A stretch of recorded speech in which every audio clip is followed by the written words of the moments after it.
Isma Kasim. Alhamdulillah sudah tahu dengan kita. Selanjutnya kita dengarkan untuk pengajian bagian ini bersama beliau. Ada tema yang sudah diberikan kepada kita, ibadah sebagai wujud cinta kita kepada Allah Subhanahu wa Ta'ala. Jadi insyaallah semangat kita beribadah kepada Allah, baik menyangkut antara ibadah kita wujud ketaatan kita kepada Allah maupun hubungan baik dengan sesama manusia, semua kita niati sebagai wujud rasa cinta kita kepada Allah Subhanahu wa Ta'ala. Bagaimana nanti penjabarannya akan dijelaskan secara panjang lebar oleh Ustaz Isma Kasim. Kepada beliau kami persilakan. Mohon maaf ibu-ibu, bapak ini jawab kata kursinya 300 masih kurang.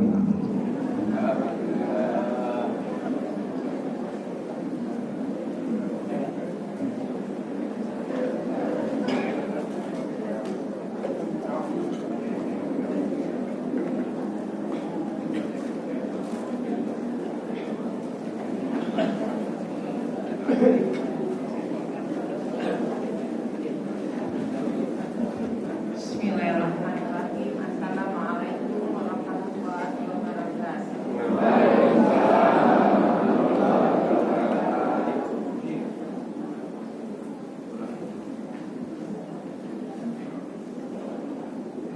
Assalamualaikum warahmatullahi wabarakatuh.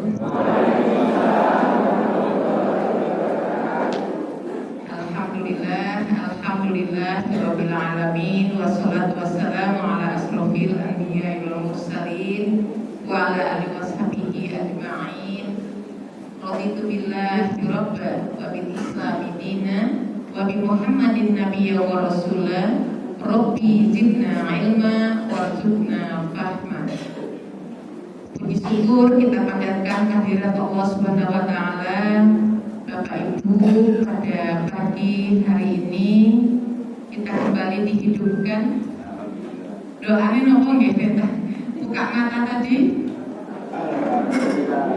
Alhamdulillahilladzi ahyana ba'dama amatana wa ilaihi nusyur.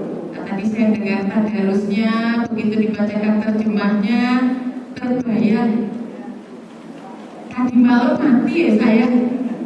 Tadi malam mati ya, seperti apa kita gambarkan, dan alhamdulillah kita dihidupkan kembali.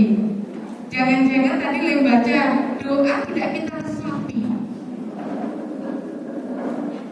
Jangan-jangan gak kita resapi bahwa tadi malam kita sudah dimatikan, kok sekarang kita sudah terjaga kembali.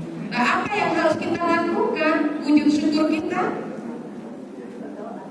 berdoa. Selain itu, untuk menunjukkan kesyukuran kita sudah dihidupkan beribadah. Beribadah. Nah, tadi disampaikan ibadah niku semua aktivitas kehidupan itu ibadah, Bapak Ibu. Jadi takarrub ilallah.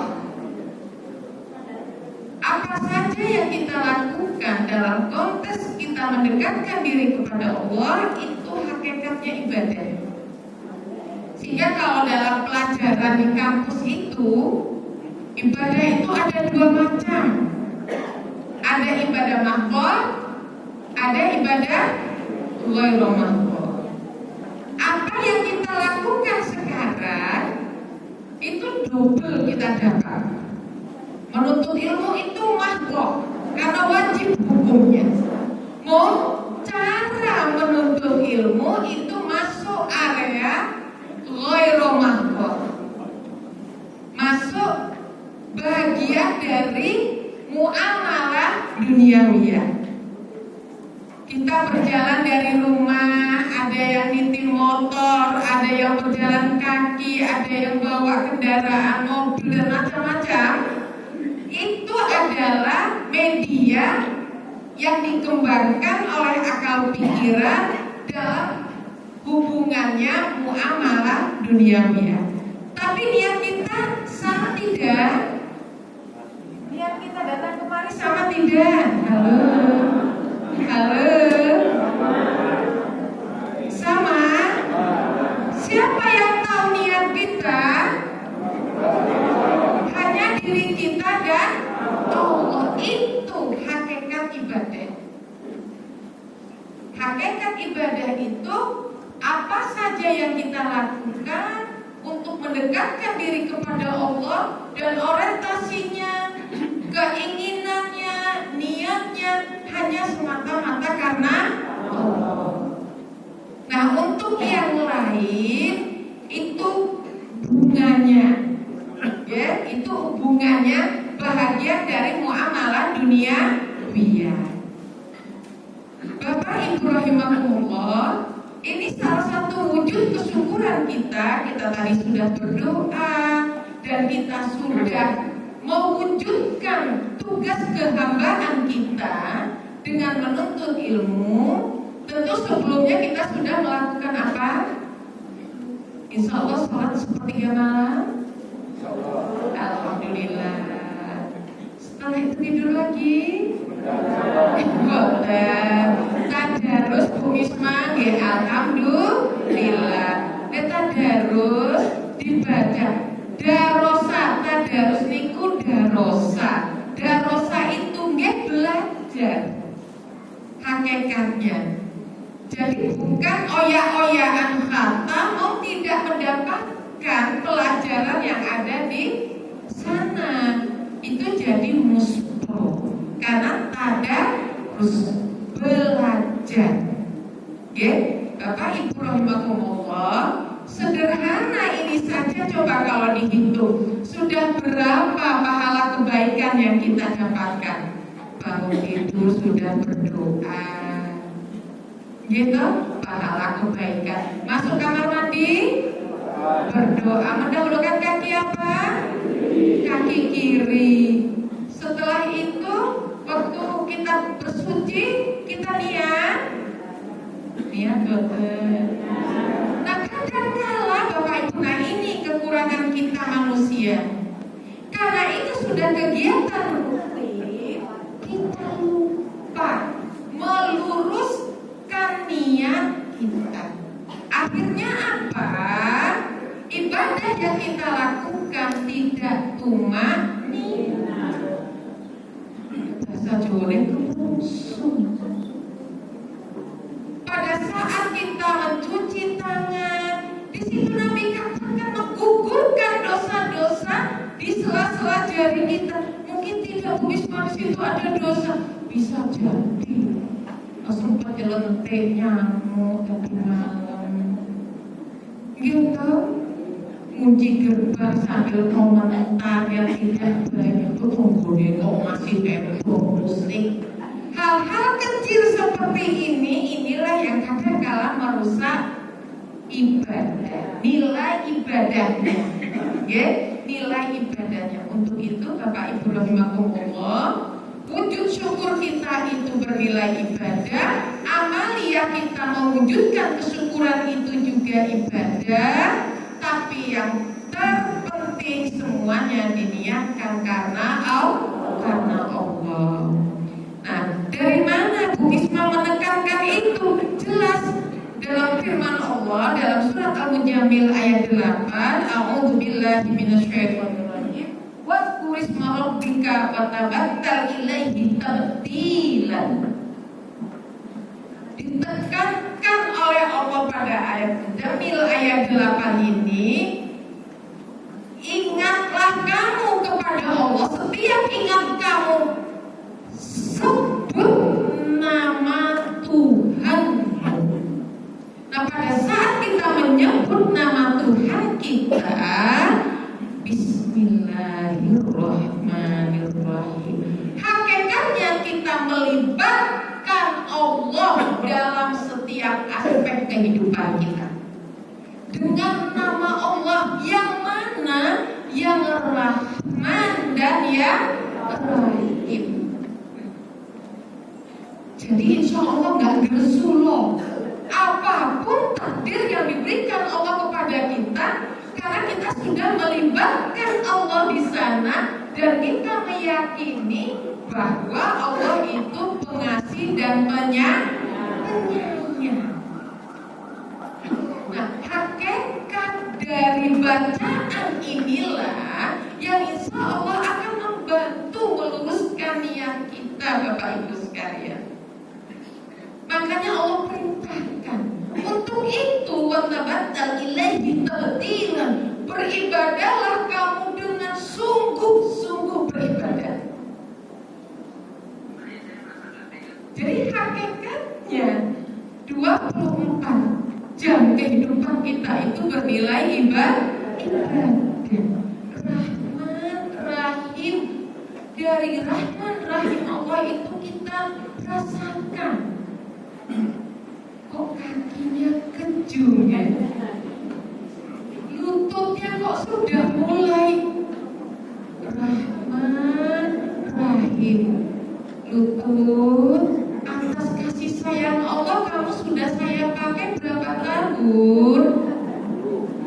Tapi masalahnya berapa tahun itu untuk apa saja ya? Nah ini yang namanya muhasabah. Waktu kita mau tidur, apa yang kita baca? Bismika Allahumma ahya wa bismika pasrah. Seandainya malam tadi bablas alhamdulillah.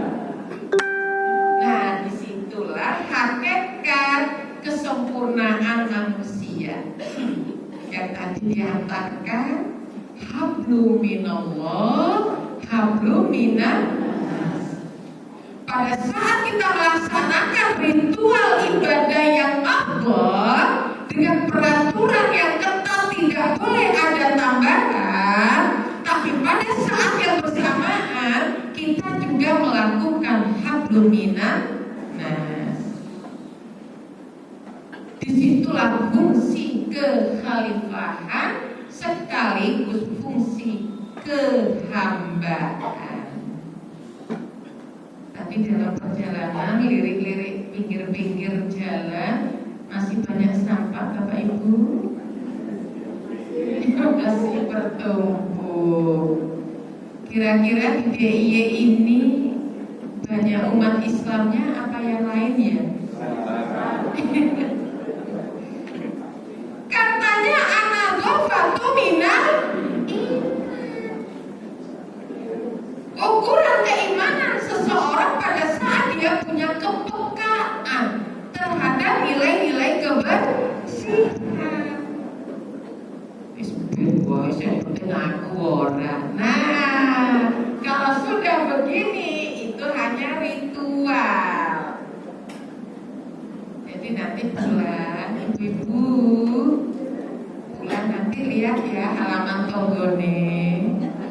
Ada yang kotor, ambil sapu, izin disapu nggih.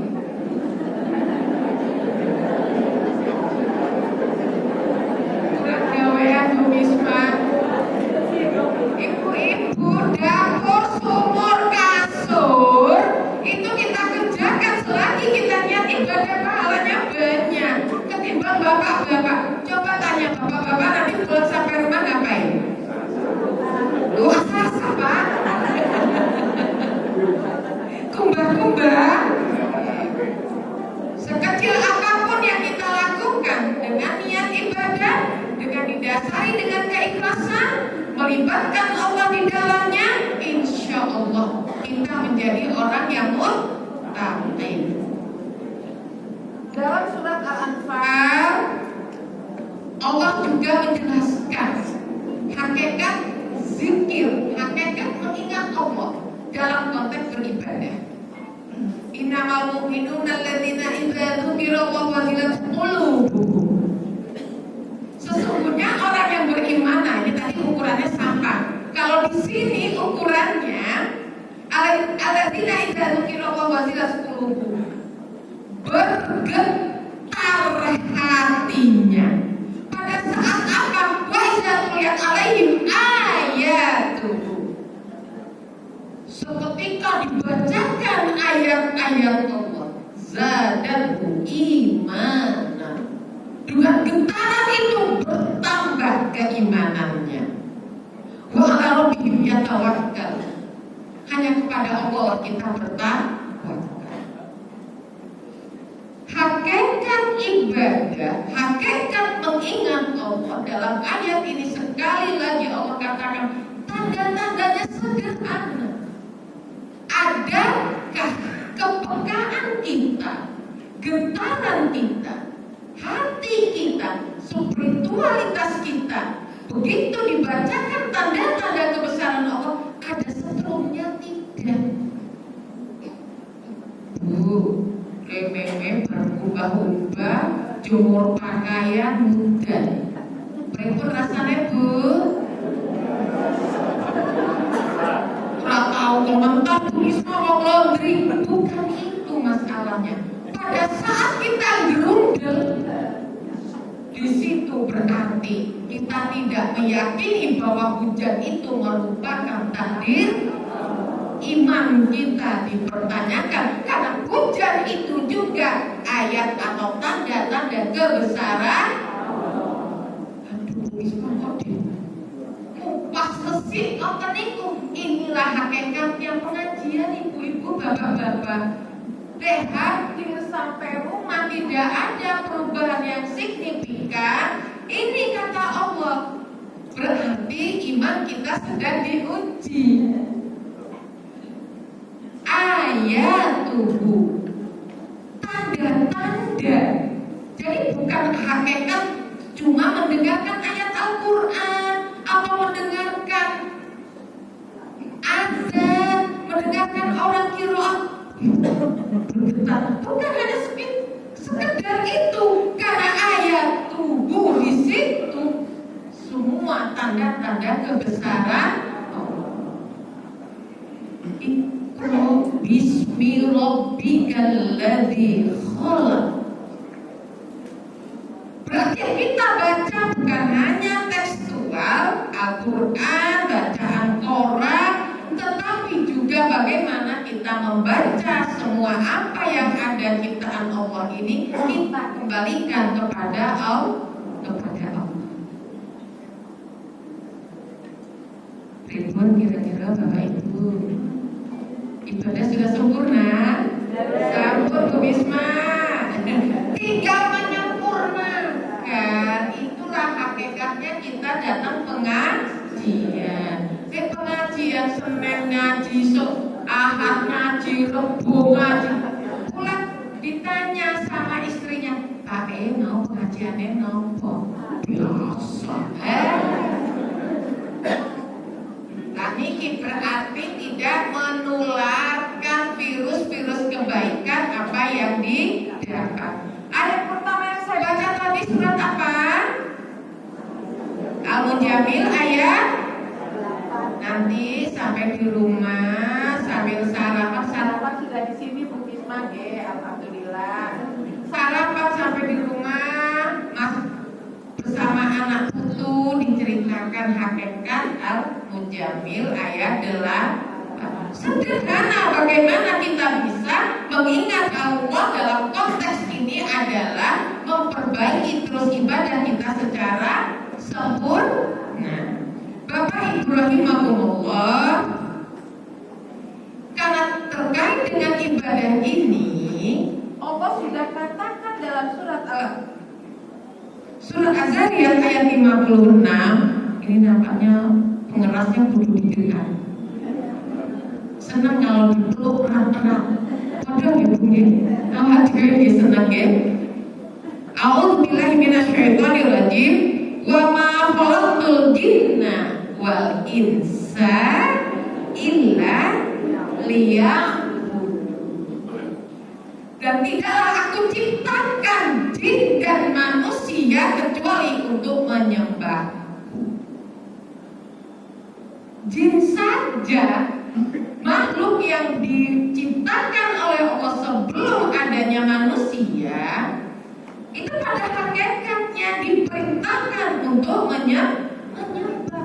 Tapi kok ngeyel? Nah, berarti manusia yang ngeyel bodoh koro. Gitu? Nah, untuk itulah Bapak Ibu, agar ibadah yang kita lakukan berbeda dengan cara ibadah makhluk yang lain, banyaklah kita sempurnakan konsep ibadah kita dengan iktibar. Iktibar itu nopo Bu Misma? Mengikuti semua perintah yang ada, tapi atas dasar pengetahuan. Tidak waton, pokoknya ngene boten niku. Paling tidak kita tahu dasarnya. Disinilah tidak boleh kita menambah dalam bahasa fikihnya bid'ah. Bapak Ibu rahimahullah, untuk membedakan antara yang ittiba sama yang bid'ah, itu dalam aspek ibadah perlu kita perjelas. Kadang-kadang karena kita tidak paham ilmunya, tipis pembedanya, tapi fatal akibatnya. Karena apa? Kita tidak mempelajari dengan baik, ngaji rajin. Wong sing dikaji ora diamalkan. Tipis. Apalagi kalau sudah masuk pada aspek budaya, sudah bersentuhan dengan budaya, perhitungannya enak dan tidak enak. Pegiwu boten saged. Kalau itu konteks ibadah monggo. Kalau budaya itu produk kesepakatan monggo. Tapi kalau sudah sampai ibadah, sholat subuh gak usah ditambah-tambah. Pokoknya dituntunkan hanya 2. Kalau mau ditambah masih ada namanya sunnah qobliyah, atau kita kenal dengan sholat fardu. Lah kalau pengen mantep lagi, aku yang pengennya sholat monggo, sholat suruh. Begitu matahari terbit, kita melaksanakan sholat duha di awal waktu, disebut dengan sholat subuh. Jadi tidak ada bedanya Bapak Ibu dalam tasbih itu, sholat subuh itu dipahami adalah sholat duha yang dilakukan pada awal waktu. Tidak ada amalan sebelumnya. Nah ini kadang-kadang budaya di tengah-tengah masyarakat, biar semuanya bisa melaksanakan sholat duha, terus adakan kegiatan di masjid, baru itu jamaah sholat duhanya bagus. Tapi jangan-jangan jamaah tidak paham hakikatnya. Seakan-akan sholat subuh itu berbeda dengan sholat duha. Nah, ini istilahnya dengan tadi yang saya sampaikan, untuk ibadah maka tidak boleh ada tambahan, tidak boleh ada pengurangan. Akal pikiran tidak boleh intervensi di dalamnya. Tapi kalau ranah yang ghairu mahdoh, monggo Bapak Ibu. Nah, ibu-ibu datang, Pak, coba dilirik ibu-ibu. Cantik-cantik kan? Oh, gak boleh dilirik ya? Kasih hijab. Pada saat berangkat pengajian menyempurnakan cara berpakaiannya, karena akan bertemu dengan banyak orang. Hakikatnya apa? Menghormati diri sendiri. Nanti akan kehilangan hakikat pada saat kita mau pamer. Saya sering tanya sama ibu-ibu, tadi sholat subuhnya pakai dasar apa pakai baju yang paling terbaik? Jujur lah gue, Pak, besok diberikan ibu-ibu baju gamis yang rapi satu khusus untuk sholat. Lah coba bandingkan, coba Bapak Ibu, Bapak yang sering pusing Bu, lepas kondangan, bingung milih, mulai anak sholat. Nah inilah prioritas dalam urusan muamalah duniawi, supaya kita tidak kehilangan hakikat nilai kebaikan. Disinilah kita perlu prioritas. Dan untuk orang semua sudah rapi, tapi pada saat kita memprioritaskan apakah itu urusan dunia, apakah itu urusan akhirat, kadang-kala karena akhirat belakangan, yang di dunianya kita dahulukan. Boleh tidak Bu Misbah? Boleh kok. Kata Allah dalam surat Al-Qasas ayat 77. Wa bataghi fima ataqallahu darul akhirah wa la tansa nasibaka minad dunya. Asin kama ahsanallahu ilaik. Carilah orientasi kehidupan akhirat. Kumpulkan sebanyak-banyaknya. Wa la tansa nasibaka minad dunya. Jangan lupa kalau kamu sekarang hidupnya di dunia.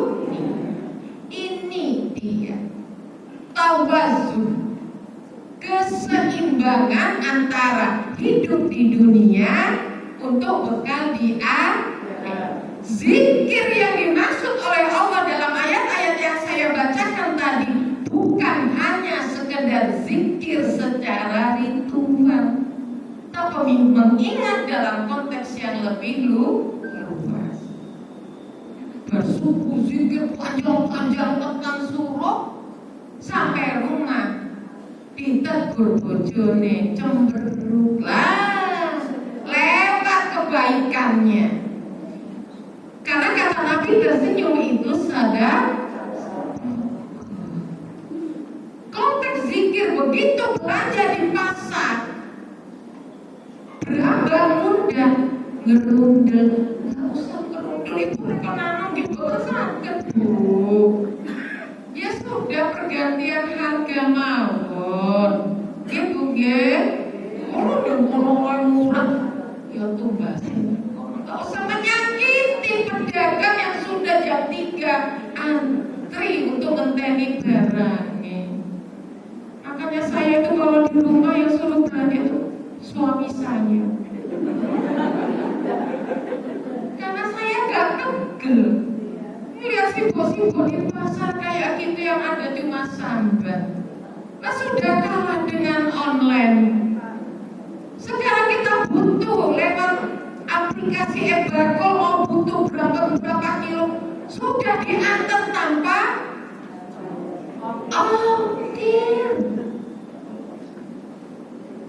Gimana simbol-simbol yang diganti itu tulang mingkul kayak ngoten itu bisa tegal. Sampai itu tambah nanti nawar nanti tambah lagi dipilih Bu, boten sampai Bu. Disinilah prioritas beli berdasarkan kebutuhan. Jangan sampai muamalah duniawiyah justru menyakitkan orang lain.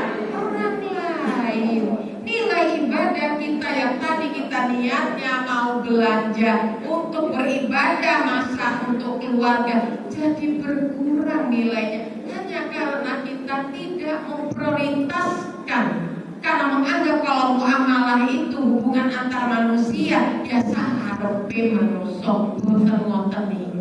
Disitulah muncul akhlak. Bapak Ibu rahimahumullah, perintah Allah kita bertakwa itu haqqo tuqati wa la tamutunna illa wa antum muslimun. Ketakwaan itu nilai dari implementasi pengamalan bukti nyata dari nilai keimanan dan nilai ibadah kita. Disitulah takwa. Jadi bagaimana sikap hidup kita menunjukkan kita orang yang beriman, menunjukkan kita orang yang berislam sebagai pembeda ciri yang tadi kita yakini. Di situ dilihat oleh orang-orang sekitar kita.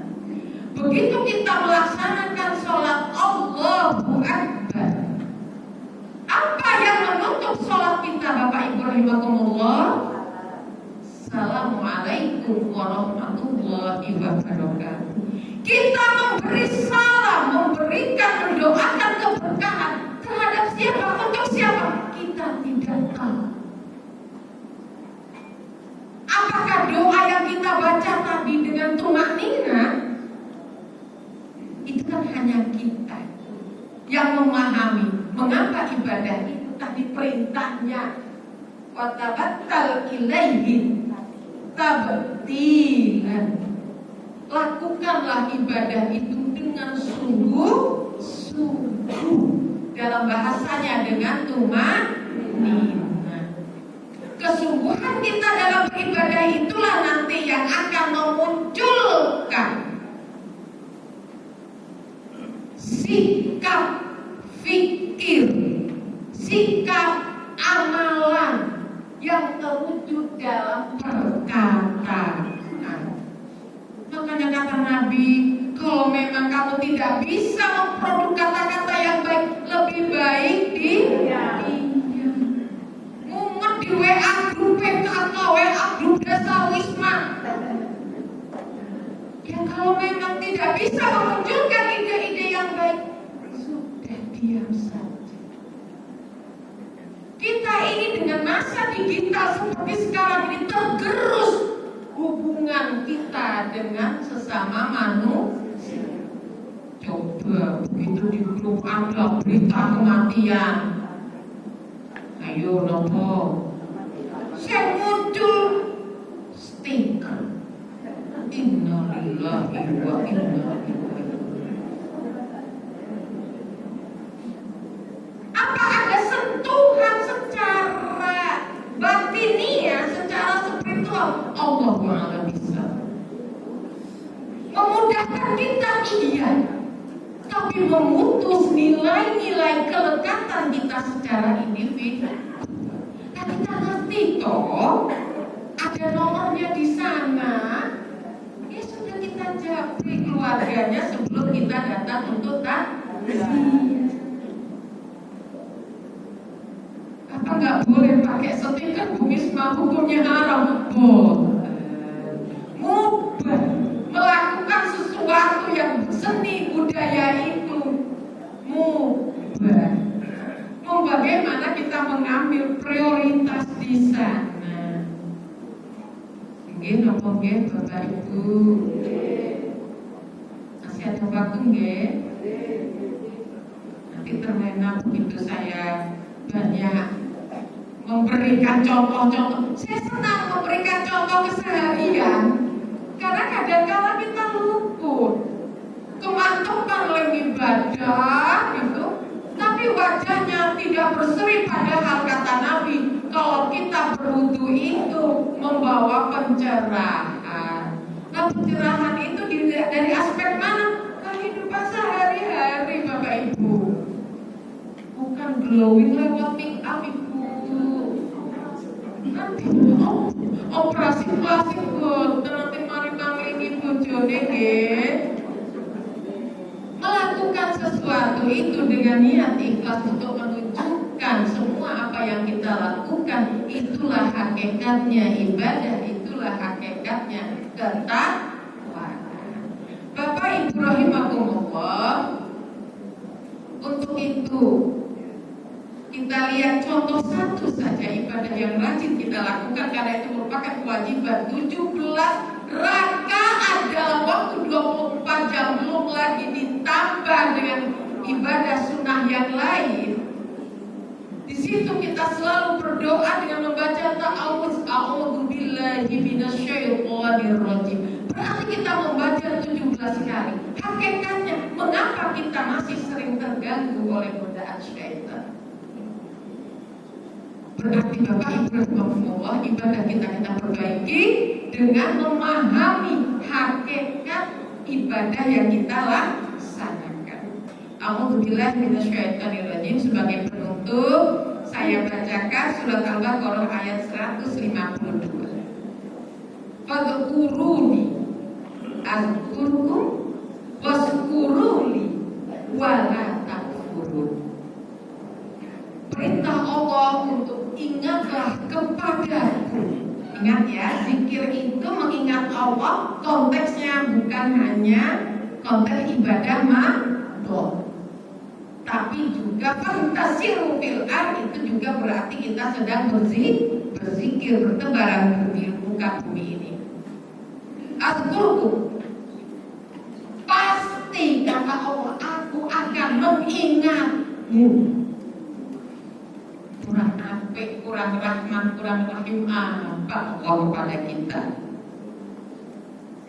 Hanya dengan mengingat Allah, dengan beberapa kalimat-kalimat yang dituntunkan oleh Rasulullah, bertahmid, bertasbih, itu senantiasa kita lafazkan di mulut kita. Tapi kita libatkan tidak akal pikiran kita libatkan tidak spiritualitas kita pada saat kita menyebutkan itu. Bagaimana Bu Bisma implementasinya kita lihat dalam kehidupan sehari-hari? Cukup kata Allah, waskuru, banyaklah bersyukur kepada. Saya contohkan bersyukur tadi mulai dari melek. Ini kita mumpung masih pagi, kita isi, ingat zikir. Kata Bu Bisma selalu mengingat Allah. Nah, sampai di rumah, di situ kita libatkan Allah. Assalamualaikum warahmatullahi wabarakatuh.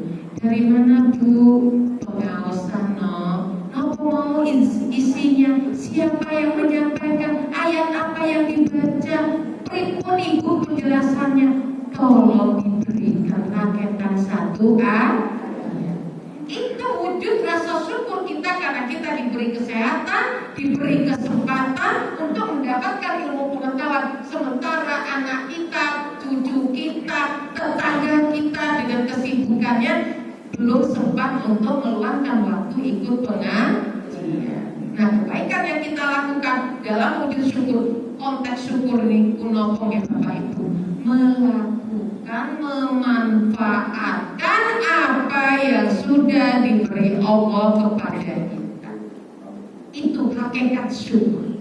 Tentu sesuai dengan apa yang diperintahkan oleh Allah. Tadi sambil menikmati sakitnya lutut, menikmati sakitnya ini jarum gitu, kebas gitu. Disyukuri semuanya, insya Allah menjalani kehidupan itu dengan baik. Disinilah hakikat keikhlasan. Nanti akan tercermin dalam kehidupan yang 24 jam. Saya yakin lewat ayat ini, Bapak Ibu sekalian, saya yakin Allah senantiasa mengingatkan kita, sehingga saat kita akan melakukan hal-hal yang dilarang oleh Allah, Allah kasih rem. Disitulah iman kita bermain. Karena bagaimanapun kalbu kita ini mulak-malik. Kekuatan spiritual tidak bisa tidak kecuali dengan dikunci dengan berzikir kepada Allah. Untuk mengunci agar setiap perbuatan kita senantiasa harus berimbang antara kehidupan akhirat dengan kehidupan di dunia. Apa saja yang akan kita lakukan tidak ada masalah karena itu masuk ranah muamalah dunia. Tapi pada hakikatnya nilai-nilai yang kita lakukan itu berimbang tidak dengan nanti yang kita bawa di akhirat. Yang ditanyakan tetap amalan tangan apa, amalan mulut apa, produk ilmu pengetahuan yang kita dapatkan membawa keberkahan untuk siapa. Untuk itu Bapak Ibu rahimahullah, saya senantiasa mengingatkan kepada diri kita, mengingatkan kepada diri saya, mengingatkan kepada keluarga saya, dan juga alhamdulillah pada pagi hari ini saya diberi kesempatan untuk mengingatkan kepada banyak orang. Kalau 300 yang hadir Ustaz, lebih itu bisa menular kepada yang lain. Berapa jamaah yang tercerahkan oleh ayat-ayat Allah yang saya bacakan cuma ayat tadi. Begitu kita mengamalkan, mungkin tetangga kita tidak tanya ayatnya apa boten. Tapi inilah hasil dari pengajian, hasil dari kajian ayat-ayat supaya bisa membawa manfaat. Ngaten nggih Bapak Ibu, masih ada waktu 5 menit. Saya manut kalau mungkin ada yang mau direspon, didialogkan dengan senang hati Bapak Ibu. Karena dalang itu biasanya juga butuh masukan dari penonton. Ngoten nggih, matur nuwun sangat. Mohon maaf dengan segala kekurangan, dengan keterbatasan ilmu yang saya miliki. Mudah-mudahan pertemuan ini membawa manfaat. Billahi taufiq wal hidayah. Nasrullah wa fathun qarib wa basirul mu'minin. Assalamualaikum warahmatullahi wabarakatuh.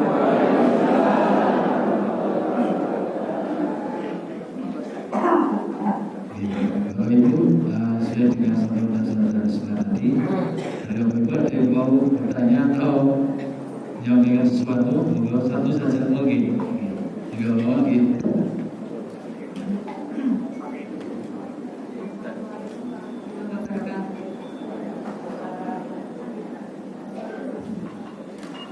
Ibu, yang ingin saya tanyakan terkait dengan sholat subuh. Bolehkah wanita itu sholat subuh di rumah? Karena wanita kan tidak punya kewajiban untuk sholat berjamaah di masjid. Wanita yang saya tanyakan. Kemudian ada dalil barang siapa sholat subuh berjamaah kemudian duduk pikir mengingat Allah sampai dengan waktu terbit itu, kemudian kita tunggu sampai dengan bisa sholat itu kan 10 menit minimal dari sholat dari terbit. Nah, itu pahalanya kemudian sholat 2 rakaat pahalanya seperti haji dan umrah. Nah sekarang kalau misalkan perempuan itu tidak sholat berjamaah kemudian sholatnya di rumah, boleh nggak sholat subuh di rumah? Khusus yang saya tanyakan perempuan Bu ini, perempuan. Demikian, yang mohon maaf. Assalamualaikum warahmatullahi wabarakatuh. Waalaikumsalam warahmatullahi wabarakatuh. Ibu, nanti saya minta dibantu ya Ustaz, kalau nanti penyampaian saya kurang lengkap. Kata Allah, man 'amila sholihan min dzakarin wa unsa wa huwa mu'min. Dalam surat An-Nahl ayat 97. Jadi Bu, tidak ada perbedaan laki-laki dan perempuan yang mengerjakan amal soleh, baik dia laki-laki maupun perempuan, asal yang dia lakukan itu berdasarkan keimanan. Jadi tertolaklah di sini tentang perempuan lebih baik sholat di rumah. Itu hadisnya sahih Bu Bisma, betul sahih. Tapi konteksnya Ibu itu terkait dengan keamanan pada waktu Nabi menyampaikan itu. Kalau hadis itu masih relevan saat ini, kasihan Ibu perempuan-perempuan yang nanti gak bisa ngaji, gak bisa beribadah sempurna. Jadi masalahnya tidak ada masalah Ibu perempuan itu sholat di masjid secara berjamaah. Yun sewu saya ceritakan kenapa Ki Haji Ahmad Dahlan tahun 1920 mendirikan musola Aisyah. Itu konteksnya supaya pemahaman, karena ini masih pada masa itu, dengan hadis itu dirasakan bahwa itu suatu doktrin, sehingga ya udah perempuan-perempuan yang masih mau sholat berjamaah yuk di musola. Itu konteksnya pada waktu itu. Tapi untuk sekarang listrik aman, suami izin kita untuk sholat jamaah ke masjid, berarti tidak masalah Ibu. Nonton ya. Tapi bukan berarti hadis itu lemah, bukan. Hadis itu sahih. Ya, tapi relevan apa konteksnya untuk sekarang dari asbabul wurud yang dipahami pada saat hadis itu muncul, konteksnya keamanan. Sama halnya sekarang disertai dengan mahram nasabnya. Akhirnya diangkatlah ketua rombongan sebagai mahramnya. Ngoten iku, ya. Lalu tentang ibadah sholat sunuknya itu di rumah, menapa ibu? Nilai kebaikannya sama, asal niatnya ikhlas, tata caranya sesuai dengan apa yang dituntutkan oleh Allah dan Rasul. Pahala kebaikan iman amila sholihan min dzakarin aw unsa wa huwa mu'min.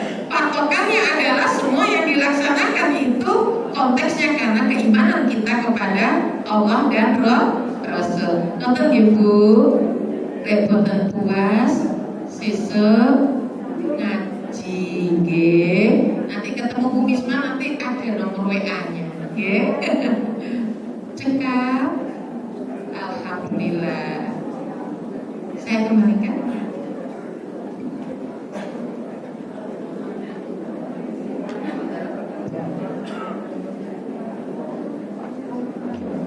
Bapak Ibu sekalian, demikianlah pengajian kita pada pagi hari ini bersama Bu Risma dari Kasih dari pimpinan pusat Aisyah Kasih dan mudah-mudahan ini memberikan motivasi kepada kita bagaimana aktivitas kita dalam bahasanya Jawa itu taklir itu kita niatkan semuanya dalam rangka beribadah kepada Allah.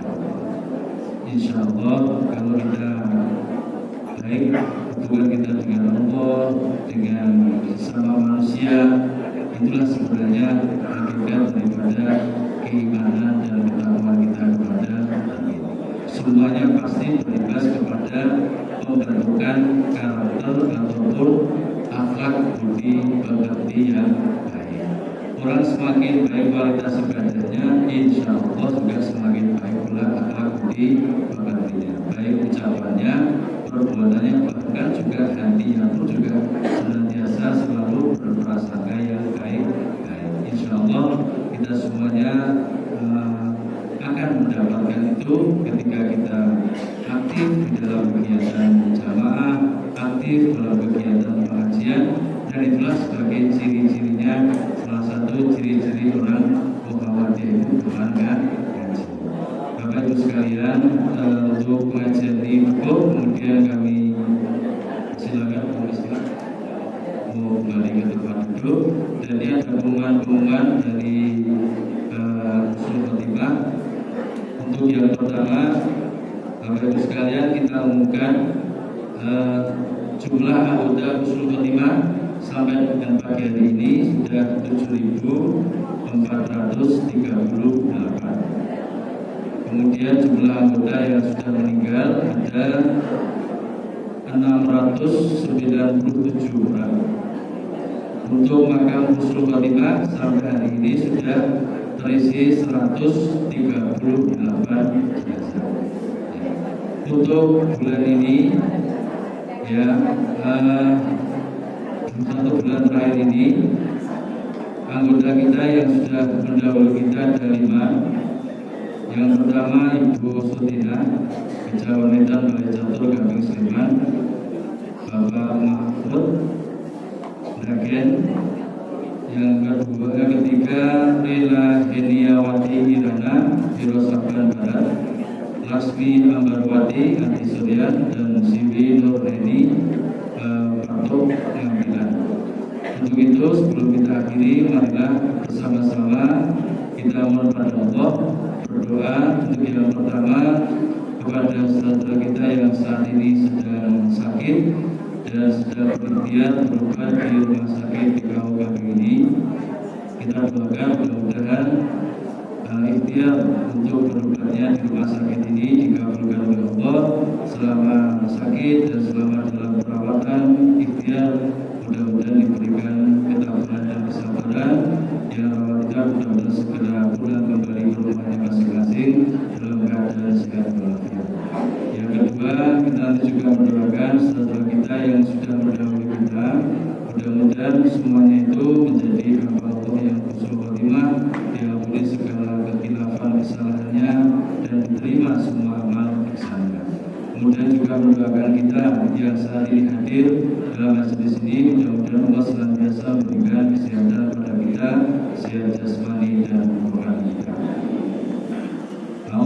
billahi minasyaitonir rajim. Bismillahirrahmanirrahim. Alhamdulillahirabbil alamin. Wassalatu wassalamu ala asrofil anbiya'i wal mursalin nabiyina Muhammadin wa ala alihi wa sahbihi ajmain. Mendoakan saudara yang sakit, Allahumma rabban nas adhibil ba'sa ishfihim wa anta syafi la shifaa illa shifauka shifaan la yughadiru saqaman. Allahumma ya Allah, Tuhannya manusia, hilangkanlah penyakit, sembuhkanlah sakitnya saudara kami yang saat ini sedang sakit dan sedang dirawat, sedang berikhtiar berobat di rumah sakit PKU Muhammadiyah kami ini. Sembuhkanlah ya Allah, Engkaulah Zat yang Maha Penyembuh. Tidak ada zat yang dapat menyembuhkan sakitnya mereka kecuali penyembuhan ya Allah, penyembuhan yang tuntas, penyembuhan yang tidak menyebabkan lagi kambuh penyakitnya. Mendoakan saudara kita yang sudah mendahului kita, Allahumma fir lahum warhamhum wa'afihim wa'afwanhum wa'akrim nuzulahum wa'asih madkhalahum wa'asilhum bilma'in wasalju wa naqihim minal khataya kama yunaqqa sawbul abyadu minan danas wa'abdilhum darul khairan min darihim wa ahlan khairan min ahlihim wa zawjan khairan min zawjihim wa qihim fitnatal qabri wa adzabannar. Allahumma fir li hayyina wa mayyitina wa syahidina wa ghaibina wa saghirina wa kabirina wa dzakarina wa unsana. Allahumma man ahyaytahu minna fahyihi ala islam wa man tawafaytahu minna fatawafahu ala iman. Allahumma ya Allah, ampunilah dosa kesalahan saudara kami yang telah mendahului kami ya Allah. Ampunilah segala kekhilafan kesalahannya ya Allah. Terimalah semua amal kebaikannya ya Allah, dan masukkanlah mereka ke dalam hamba-hamba-Mu yang husnul khotimah. Mendoakan kita semuanya, Allahumma aslih lana dinana alladzi huwa ismatu amrina wa aslih lana dunyana allati fiha ma'asuna wa aslih lana akhiratana allati fiha ma'aduna waj'alil hayata ziyadatan lana fi kulli khair waj'alil mauta rahatan lana min kulli syarr. Allahumma ya Allah, baguskanlah agama kami, karena agama itu menjadi pokok segala urusan kami ya Allah. Ya Allah, ya Tuhan kami, baguskanlah pula kehidupan dunia kami, karena saat ini kami berkehidupan di dalamnya ya Allah. Ya Allah, baguskan pula kehidupan akhirat kami, karena akhirat itu menjadi tempat kembali kami ya Allah. Berikanlah kami semangat wirah untuk senantiasa melaksanakan perintah-perintah-Mu ya Allah dan menjauhi larangan-larangan-Mu ya Allah. Allahumma ya Allah, ampunilah dosa kesalahan kami dan juga ampunilah pula dosa kesalahan kedua orang tua kami. Hanya kepada-Mu ya Allah kami ini mengabdi menyembah, hanya kepada-Mu ya Allah kami ini minta pertolongan. Allahumma barik lana fi asma'ina wa absarina wa qulubina wa azwajina wa dhurriyyatina wa tub 'alaina innaka antat tawwabur rahim. Allahumma la tad'a lana dhanban illa ghafarta wa la hamman illa farasta wa la daynan illa qadaita wa la hajatan min hawaijid dunya wal akhirah illa qadaitaha ya arhamar rahimin. Rabbana atina fid dunya hasanah wa fil akhirati hasanah wa qina adzabannar. Rabbana taqabbal minna innaka antas samiul alim wa tub 'alaina innaka antat tawwabur rahim. Wassallallahu ala nabiyyina Muhammadin wa ala alihi wa sahbihi wasallam. Subhana rabbika rabbil izzati amma yasifun. Wassalamu